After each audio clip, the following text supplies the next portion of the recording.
This is the Stories of Us, a podcast from Emmett Ministries where we talk about how an extraordinary God uses ordinary saints. Welcome back to another episode of Stories of Us. On this podcast, we talk about how an extraordinary God uses ordinary saints. And Laken, I bring you on not to call you ordinary to your face, but to bring you on so you can tell me and you can tell our listeners your story. And so I'm joined by a good friend, a ministry partner, Laken Miller. Laken, thanks for being here today. Thanks for having me, Christian. I'm excited to be here. So as we talk about on this podcast, and we've done ministry together, and so I've seen you participate in ministry. And one of the things that we want to do is we want to introduce people to the reality that, there are some people that are serving in ministry, not necessarily in pastoral ministry, not necessarily in worship ministry, but they're just participating in ministry in different ways. Yeah. And I think that people may miss some of that when it comes to I really want to be involved in church life, but I'm not a pastor and I can't sing. So do I have to just serve in kids ministry? Is that's what up for me? And so I really thought it'd be a good idea to have you on, maybe to tell your story and then talk about what you're doing as a servant of Christ for the kingdom of heaven, particularly working with college students. And so as we dive into this, why don't you start off by telling us who you are? Yeah, so my name is Laken. I am from Illinois originally. I moved to Evansville to go to college at USI. I have 4 siblings, 4 brothers, and then a sister.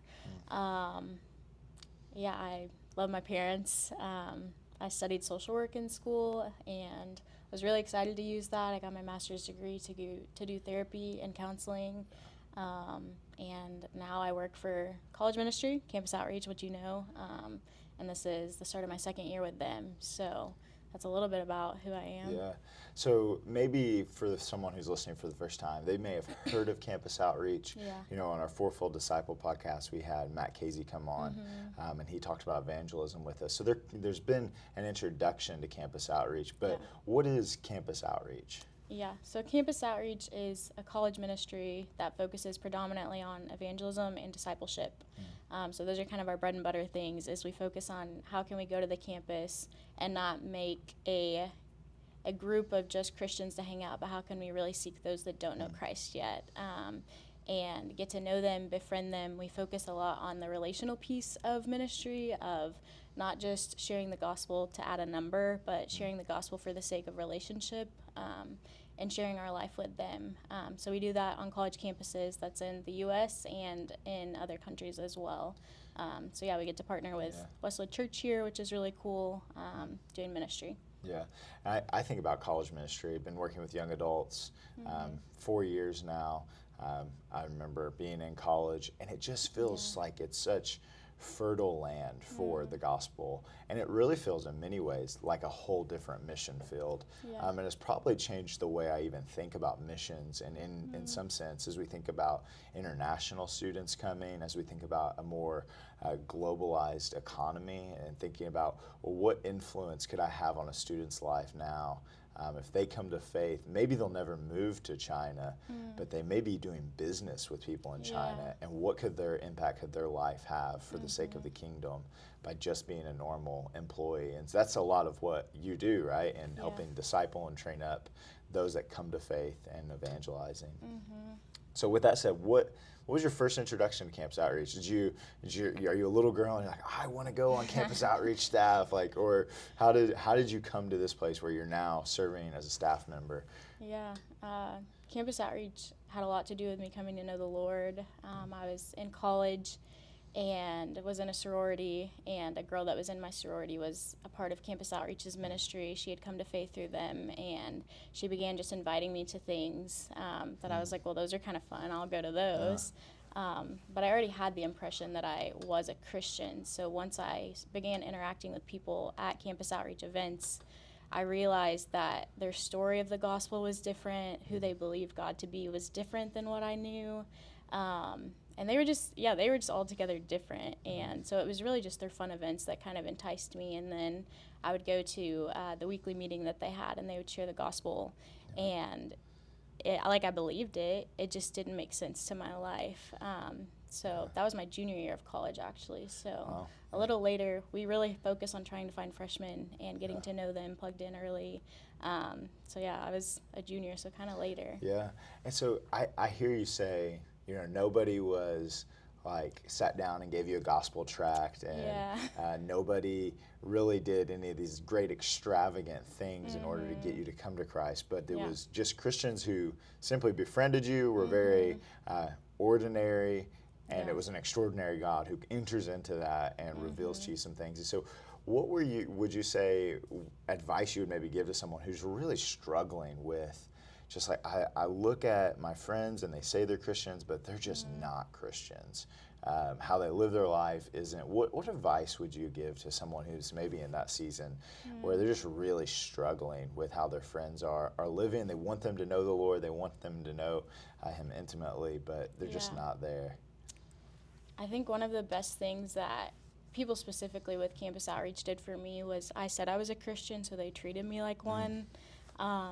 They would go to prayer every Sunday, and they would invite me to go pray. And I was like, I've never prayed in a group of people out loud ever. But they would invite me, so I would go.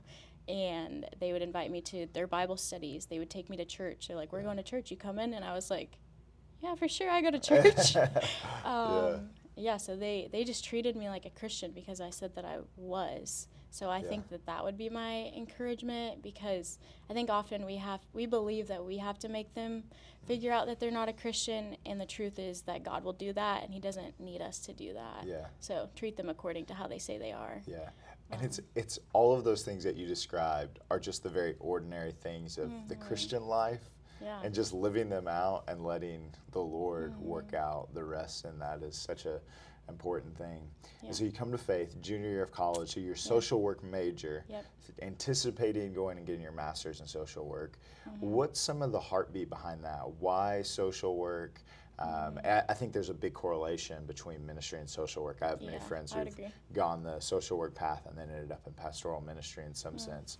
And so what made you want to pursue that? Yeah, I would say a lot of it's just my childhood, the way that I grew up. I was raised pretty much by my mom my whole life, single mom.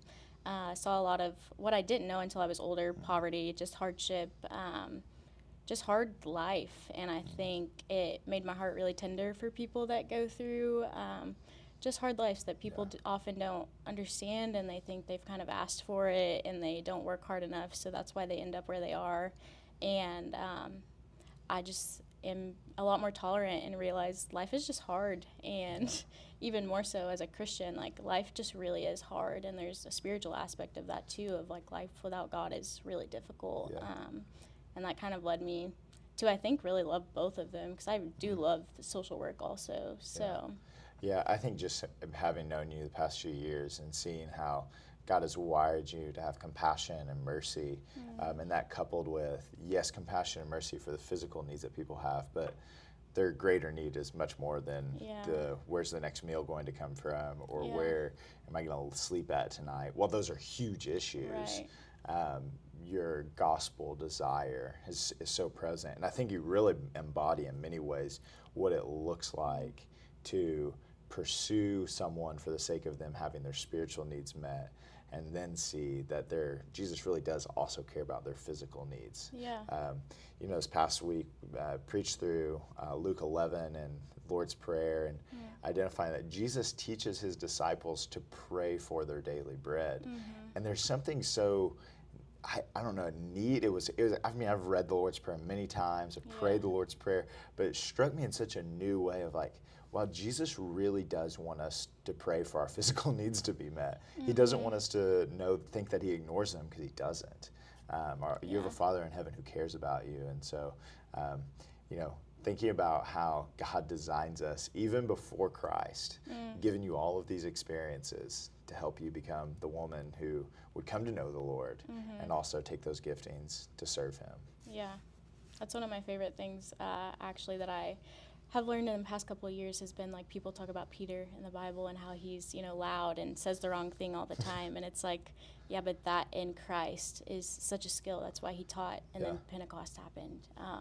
and people came to Christ because he was bold enough to use the gift that he already had before the Lord. Yeah. But then God uses that and changes it and shapes it and sanctifies it. Yeah, he molds it into how it can be used for his glory. And so that's a really neat thing to think about, that God really takes what are just ordinary things, ordinary people, and uses them for his most extraordinary purposes. And so I always think about Moses, right? Moses gets called out, and he's like, God, I can't speak. And he's like, don't worry, I have someone that'll help you in that area. Yeah. And he uses Aaron, who was a leader, to be the one who would make the public proclamations, and Moses leads them, and using his giftings that he'd probably developed just as a young boy in Egypt over the years. And so he really does use those things. Now, as we think about craft, and we think about crafting who we are, honing our own skills, there is a huge part of discipleship within that. And sometimes we need someone alongside us to go, hey, I know that you really want to participate in music ministry, but you cannot sing. It's not your thing. And so I'm someone who needs to hear that. And I love music in that sense of like corporate worship and singing, but you don't want me up there. And so we need discipleship in different areas. The one, to maybe tell us that, and then two, to say, but you really are gifted in this way, and you should hone that, and you should grow in that. And so as we think about discipleship, Emmett Ministries, our biggest desire is to help disciples become disciplers. Yeah. And so maybe you could talk a little bit about discipleship in your life, both as someone who has been discipled and then as someone who is discipling others. So how has discipleship played a role in your life? Yeah. So I did become a Christian my junior year, and then received discipleship the rest of my senior year of college, and then throughout that it's looked a little bit different. I think it does when you're involved with a campus ministry. But I think one of the main things that specifically discipleship in college helped me realize was, like you said, I thought ministry was just, or walking with God was just ministry. It was just the pastor, the campus minister. I didn't understand how walking with God fit into just being a college student, or fit into eventually the lady that discipled me just being a mom. And it was like, you need discipleship to know how to do those things and walk with the Lord faithfully. So she really just showed me, like, I'm a mom now, so what does it look like to disciple my daughter? What does it look like to be a faithful wife, to give the gospel to my neighbors? Just the day-to-day things of, even like, I'm going to the grocery store, how do I be a disciple there? And I didn't realize at the time that those are things I needed to be taught either. I thought so much of the Christian life would just be like, okay, now I'm a Christian, I'll just know how to do these things. And then you get really hard on yourself when you realize you don't know how to do them. So yeah, I've just realized so much more of it is like, you learn these things through the Spirit, but also through people. Like, God has placed people here together so that we can learn from one another. So it's really shaped me in that way as far as being discipled. And in discipling, it is it is scary, honestly. Not that I feel responsible for their growth, but I feel responsible to, like Paul says, imitate me as I imitate Christ. And it's like, I've learned a lot about asking for forgiveness through discipling girls, because I realize I make decisions and do things that aren't honoring to the Lord, and then I don't want them to imitate that. But it's really humbling, and it's really sweet to get to look at these girls and say, wow, you're growing, and we're doing it together. So this past summer in the Olympics, there was the meme of, I don't remember where the gold medal and silver medal were from, but they've won, and they're in the podium, and they're biting on their medals, and they're from the same country. And I think there was a young girl from China who won bronze, and she's looking up at them, and she's like, oh yeah, and she also bites her medal. And the memes have been Jesus and Paul to me, and I'm often like, oh yeah, that's what I'm supposed to look like in discipleship, because I want people to imitate me as I seek to imitate Jesus. And discipleship, I think we often think about it as in like, oh, you have to know everything in order to disciple someone. And it's like, no, you're going to make mistakes in discipleship. And that's okay. And you should ask for forgiveness, and you should seek the Lord, and will grow as a discipler through discipling others. That's just a part of it. If you're waiting till you're there, you're never going to actually disciple somebody. And sometimes it's as simple as just being willing to say, hey, I'm a little bit further ahead than you. Would you just want to go through a Bible study with me and live life together? And, you know, I will hold you accountable and you feel free to hold me accountable, but I want to see you look more like Jesus. Is that something you're interested in? And so discipleship is a huge part of Christian life and Christian growth in my mind, not just from being discipled, but from discipling others. And so I often look back on early years of ministry and I'm like, man, I would do so many things so differently in regards to discipleship, but those were used for my growth. And so as we think about campus ministry, though, and we turn gears looking at that a little bit more, what gets you excited about campus ministry, particularly here at USI in Evansville? Yeah, you mentioned it's fertile, it feels like, and in a lot of ways, college students are just, I mean, one, they're learning how to be an adult. Like, they're an adult, but you're learning at 18 years old. You don't know what it's like to really be on your own, or if you do, it goes back to you've probably lived a really hard life, and you still need someone to walk you through it. So I think, like, they just have so much potential. They still want to learn. Like, they're not so ingrained in their beliefs. Like, they're open. And they're searching. Like, I think that's one of the biggest things is in college, you're searching for something that's going to fulfill you. Like, in high school, I think you get a taste of that. You're like, oh, what college will I apply to? Where am I going to go? How can I get away from my family? But college students are really there. Like, they're searching for, what do I need to do for a job? I want a family. What does that look like? All of the things. And I think they're just really unique because they're ready to lead. They're ready to be adults. They've had someone telling them what to do their whole lives. Now they get that taste of freedom. And it's like a college student that meets the Lord and wants to lead and have some freedom. Like, they are going to do some things. And there's also a part of them that they're young enough that they still want to also be kind of led and pointed in the right direction. So there is like it's the both and in almost a perfect world in some sense. I think about there's a recent Barna study that was identifying like worldview development. And so they say by 13 your worldview is solidified. And so that starts around 10. And so at 10 years old, what you're believing about the world is there, and then by 13 it's solidified. And that's a pretty big idea, right? Like, oh wow, so 13 to 18, I have a worldview and a perspective. But by 18, there's almost a reverse of that, where they then begin to migrate through, well, now what are the implications of this? And so, which probably identifies maybe from 13 to 18, they've never had to make a real moral decision or an ethical decision, and they're confronted with some ideas first in college. And so we often talk about the Great Migration that happens from 18 to 22. And years ago, particularly the early 2000s, there was always this leaving of church at 18. So people would go to college, they would leave the faith or leave the church, and then would come back by 27, 28, usually when they had gotten married and started having kids. That is extended now where they're just not coming back, right? They leave at 18, they don't come back. And the big point of that is that whatever worldview a church-going young person has goes off to college, and then it's shaped by something else. And so our goal with campus ministry is that we want to be the person who can also help develop a biblical worldview. And I think about how that starts really in the home. Like, you know, if you're giving good answers to serious questions at 12, that means they're not going to go to college and be approached with like well, how could a good God let X happen? And it's like hopefully they would have a biblical answer for that, that when their worldview just wouldn't be shattered. But I think in campus ministry, one of the things I love to do is shatter people's worldviews, because the world is much more both simple and complex than they actually want it to be. When they're in college, they're looking for something beyond themselves.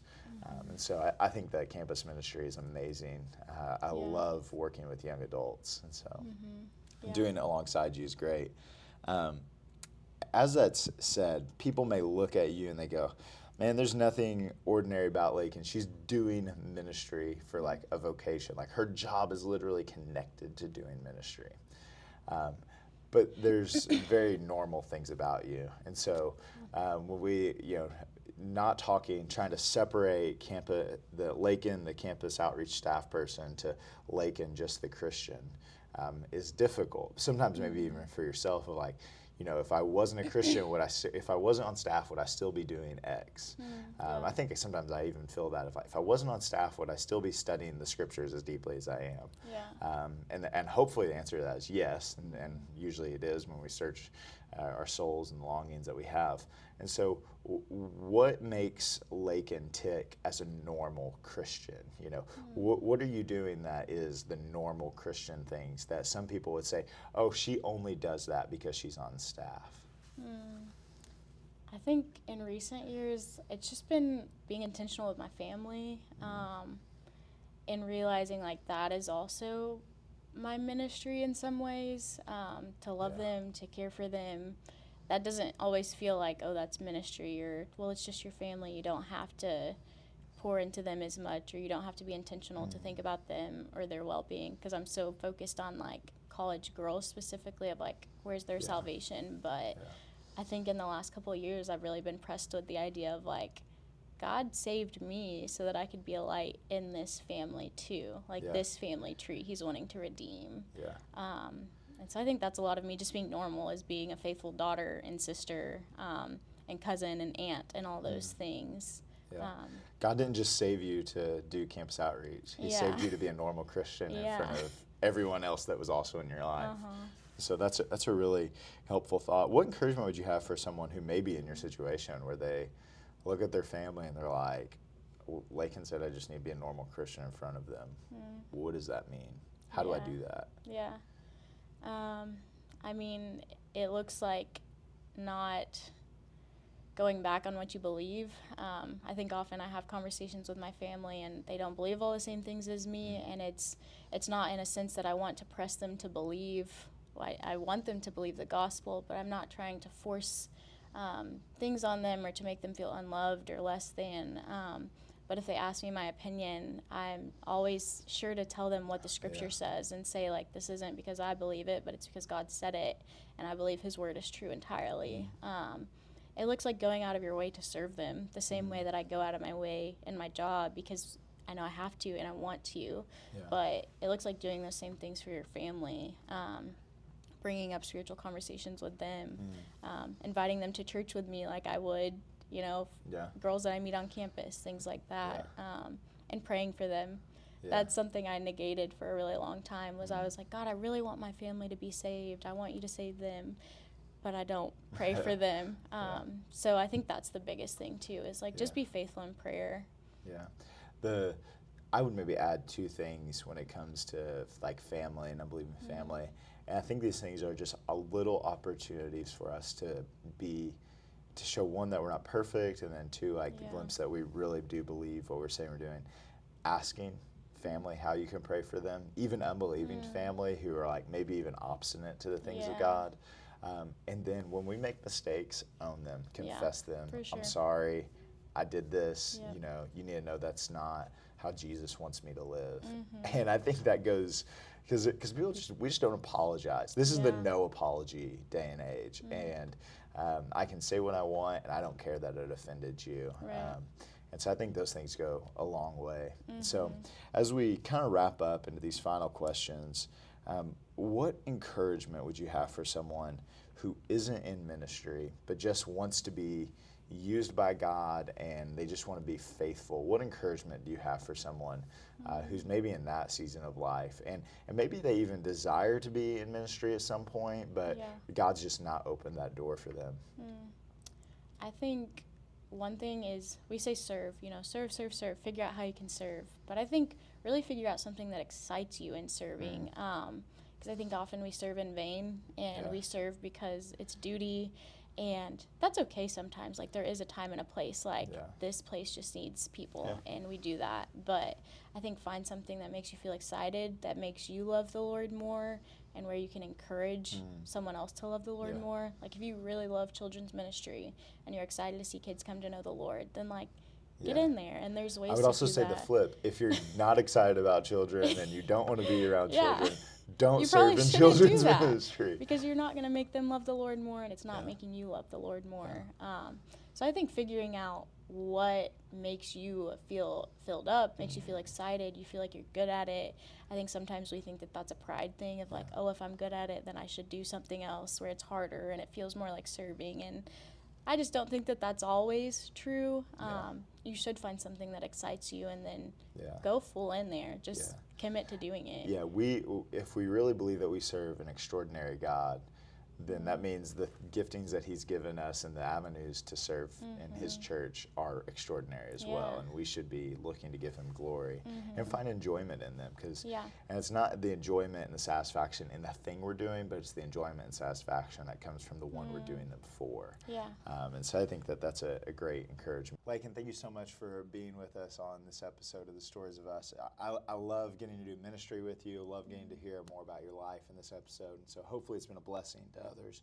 As we close out, just some fast questions for you, speed questions that we call them. One sentence answers. So you don't have to do a whole lot of explaining on these, but what is the most influential book on your life outside of the Bible? I would say Follow Me by David Platt. Follow Me by David Platt. That's an old one, and so I encourage you to go find that. I think it came out after he written Radical. And so it's a good one. Your favorite pastor to listen to online, not your church's pastor, but someone that you may listen to on the podcast app or elsewhere. Classic. It's John Piper, probably the one I listen to the most. Yeah.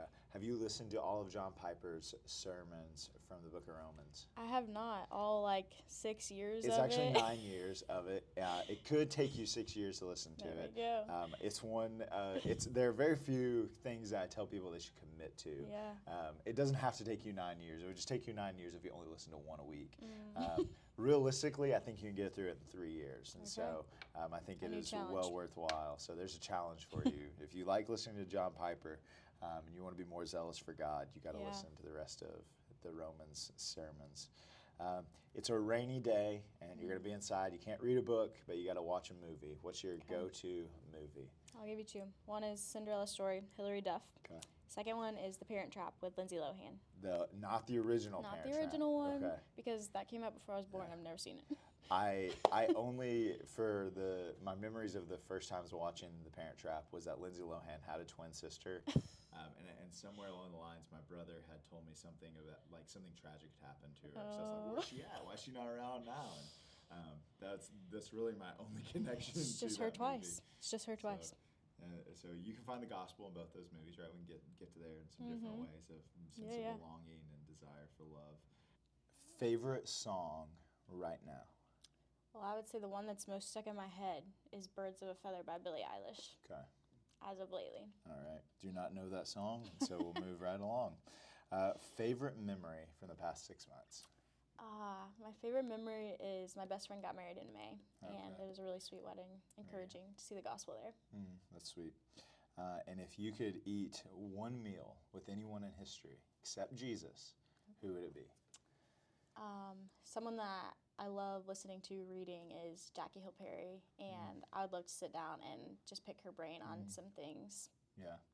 Jackie Hill Perry has a podcast. Her husband has a podcast, and so good person to listen to. I'm sure she has lots of good insights. And so, Laken, thank you so much for joining us for this episode of Stories of Us. I really loved getting to hear how God has used you as an ordinary saint for extraordinary ways, because he is extraordinary and he lives in you and he is using you. And so keep running the race, keep doing good work on campus, and may God bless you in your ministry.